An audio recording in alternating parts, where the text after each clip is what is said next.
Unes 1.000 persones es van concentrar a la plaça de la Vila amb pancartes i adhesius sota el lema unitari "Per un país de tots, l'escola en català". Tot i que n'hi havia d'altres que van preferir portar els seus propis lemes, com per exemple un que feia al·lusió al joc de paraules de Màrius Serra, "Català a l'atac", que ja s'ha convertit en un referent d'aquesta lluita contra la sentència del Tribunal Superior de Justícia de Catalunya d'ara fa uns dies.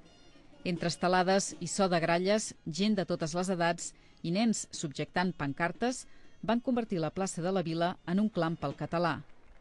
Representants de tots els partits polítics de l'Ajuntament, amb l'excepció ja esperada del Partit Popular, i diverses entitats de Vilafranca tampoc es van voler perdre l'acte.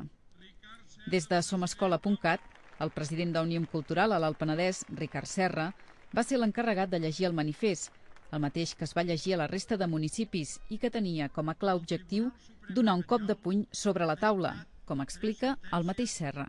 No hi ha dret que perquè uns quants, molt pocs, que representen un 0, no sé quant % de la població, doncs perquè aquests ho demanen, hi ha un tribunal que ho accepta, que s'hagi de canviar tot el model educatiu que ha funcionat tan bé durant aquests 30 anys i que ha estat model no tan sols de llengua, sinó pedagògicament i tot, no? Quan es demostra que al final de l'ensenyament els alumnes surten dominant bé el català, el castellà i l'anglès.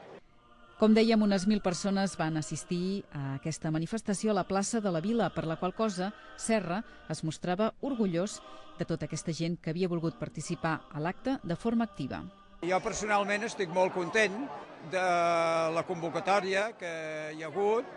No cal dir que des del primer moment el suport de l'Ajuntament i hi ha hagut moltíssimes persones, tant del món educatiu com pares o altres que han volgut donar suport a aquesta iniciativa.